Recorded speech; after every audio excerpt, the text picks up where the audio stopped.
voxel-based morphometry. I just wrote a paper for a journal article to come out this December. Voxel-based morphometry, again, uses MRI technology, same $10 million camera, different software package. What you do is you look at the size and the shape of the brain by tissue type. So you've got gray matter in the brain and white matter in the brain, and then these holes that belong there. Looks like Swiss cheese, called the ventricles. And we compare the size of that between different patient populations and healthy persons. And so we were actually the first group that did that. And this was our preliminary data that we had published. All those areas that are red, those are areas where the fibromyalgia brain gray matter is changed. It's shrunk up, it's smaller, the tissue's not as healthy. So this was a small sample size, but you see there's a robust area there. That big arc on the left is the anterior cingulate cortex, very important for pain, but also very important for executive function, think fibrofog.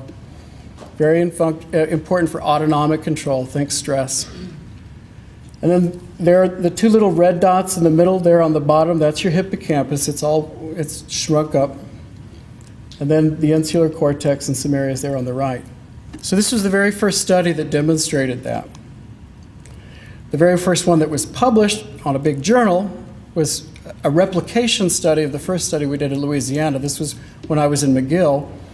And those same areas light up, a little bit different distribution, a little bit bigger study. In this particular study, we showed that the longer you were told you had fibromyalgia, that is, you had a diagnosis of fibromyalgia, the more shrunk up the brain was. And so there was this thought, well, gosh, is fibromyalgia progressive in terms of brain atrophy? There are now, I think, 6 or 7 studies that have looked at this. All of them find about the same thing. The hippocampus is challenged, the anterior cingulate, the insula. These are areas of the brain that are lit up there, the IC there on the left, top right. That has been reproduced several times, so we know that's a solid function. I mean, we know that that's a solid finding. We have only had one study that showed time difference. So what does that leave us to wonder? Does a person before they develop fibromyalgia somehow have a different brain? Or does the brain change during the course of developing fibromyalgia, or does fibromyalgia change the brain? No answer to that question. Yes? Okay, you said the atrophy of the brain. Is that related to blindness? Okay, so if we use the word atrophy, and I'm an English major, so I'm very careful with words. Atrophy suggests that you were this big, but now you're this big, and that you've gone through a process, a dynamic process called atrophy. Shrink is another way to think of that. Well, maybe a fibromyalgia brain is this big at birth and doesn't change, and a healthy brain is this big at birth and doesn't change, and one's a risk factor for the development of fibromyalgia. We don't know.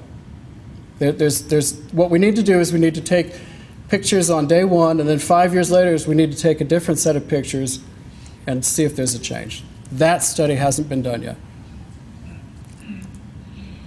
This is my friend Tobias Schmidt-Wilke, is another researcher. He's a German, and he also reproduced these findings. These are just, like I said, pretty pictures.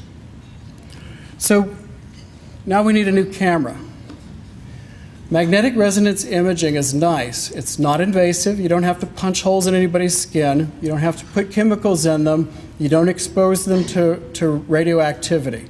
It's a very sweet technology. There's one sitting in every hospital in America. You just need to buy the software package to support your research. Okay?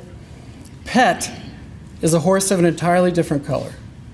Positron emission tomography is radioactivity. Very, very small doses. You get more radioactivity from a CT scan than you do from PET. The nice thing about PET is we can watch your brain do something specifically with one chemical or another. So every PET scanner in America burns sugar because they make a ton of money looking for cancer. Okay? Everybody's got a sugar generator, and we can look at brain function, all these things. Nobody's done that in fibromyalgia yet. We need somebody to look at sugar metabolism and fibromyalgia brain. The problem with PET is it's very, very expensive. You need this thing called a cyclotron, which is the size of a big building, and it makes these chemicals. If you want to make something besides sugar, I did a study, I'm about to show you pictures, using a chemical called F-DOPA. The sugar people who were making, $1 million a day had to shut down the laboratory and do nothing but make one dose of F-DOPA for one patient a day.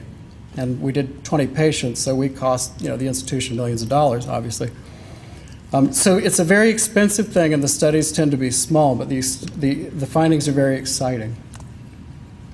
The first thing we did was, when you speak to fibromyalgia patients and you listen to them tell their stories, something that comes back to you, there's a lot of things that if you know your physiology, it smells like dopamine. There's a chemical out there that if you have absolutely none of it, they say you have Parkinson's disease. And if you have tides of it running around, they might say that you're schizophrenic or bipolar. The problem is that in medicine, we think about extremes. We want absolutely none, or we want so much you can't live with it.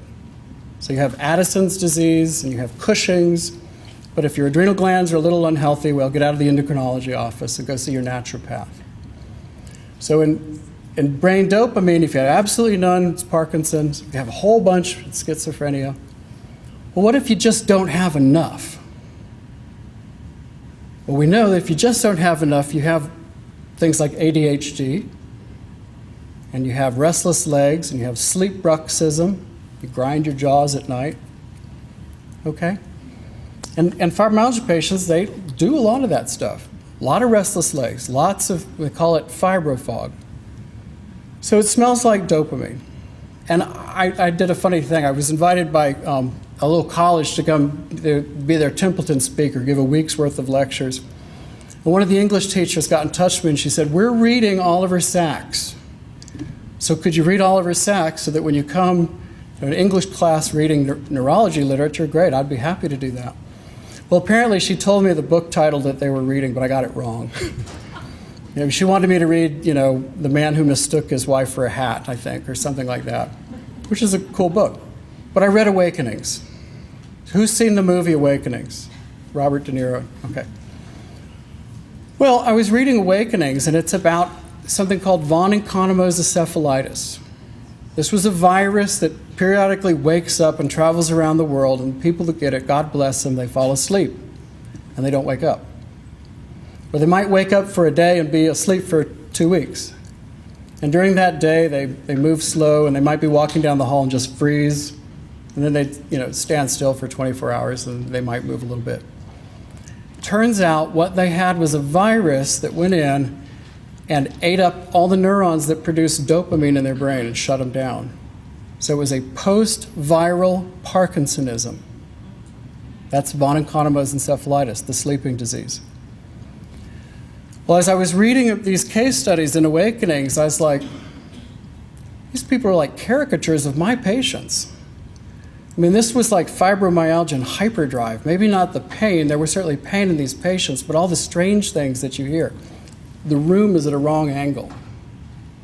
I'm stiff. Time does not feel right to me. So I just thought, hyper-Parkinsonism and fibromyalgia, what do they have in common? Dopamine. So I talked them into letting me borrow their scanner and donating all this money. And I measured 10 people who have fibromyalgia, 10 who don't. And what's the difference? Is the dopamine difference? Well, yes, it's very different. All the areas in red are areas where the fibromyalgia patient does not make as much dopamine as the next person.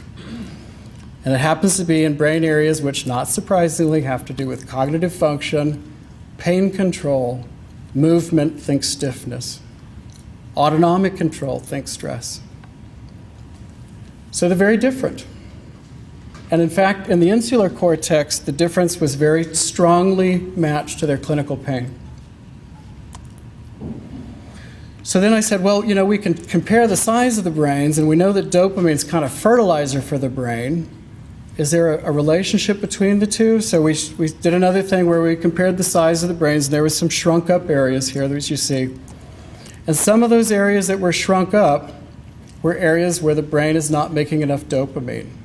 So sure enough, the lack of dopamine may be contributing to this loss of tissue in the brain, or this difference in tissue. It makes sense.